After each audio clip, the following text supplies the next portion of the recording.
Вопрос нехватки мест в дошкольных учреждениях в регионе решают оперативными темпами. В ближайшие 3 года в республике планируется построить 17 детских садов. И один из них примет маленьких жителей Насыркорта. В числе многих вторым домом дошкольное учреждение станет для детей Пошевых. В семье подрастают 2 дошколят – 4-летний сын и 3-летняя дочь. Пока родителям приходится возить детей в один из детских садов на Зране. Мы, конечно, рады, что рядом будет и садик, и школа, и другие социальные объекты. Мы рады.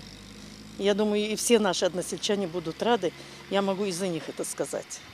Бригада рабочих, шум работающей техники. На объекте суета. Сдать его обещают в срок и даже не сомневаются, что уложится в график. А началось строительство несколько месяцев назад. Детский сад строят в рамках реализации национального проекта образования. В Насыркорте подобных объектов еще не было. И оттого ответственнее задача. В первом дошкольном учреждении административного округа предусмотрели все, что нужно для комфорта и развития будущих воспитанников.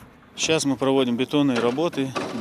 Как вы видите, мы вышли из нуля и строим первый этаж. Опалку с первого этажа ставим. И через 2-3 дня собираемся заливать. Здесь железобетонный каркас, здание железобетонного каркаса. Перегородки будут кирпичные. Стены несущие у нас уже будут из легкобетонных блоков. И уже отделка будет из керамогранита. Осталось возвести туда еще 1 этаж, здесь 2 этажа. И дальше все отделочные работы, благоустройство, облагораживание всей территории.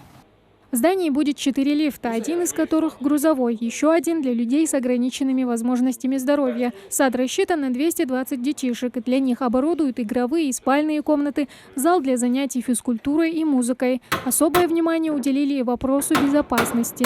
Обязательно здесь будут пожарные выходы, 8 пожарных выходов будет.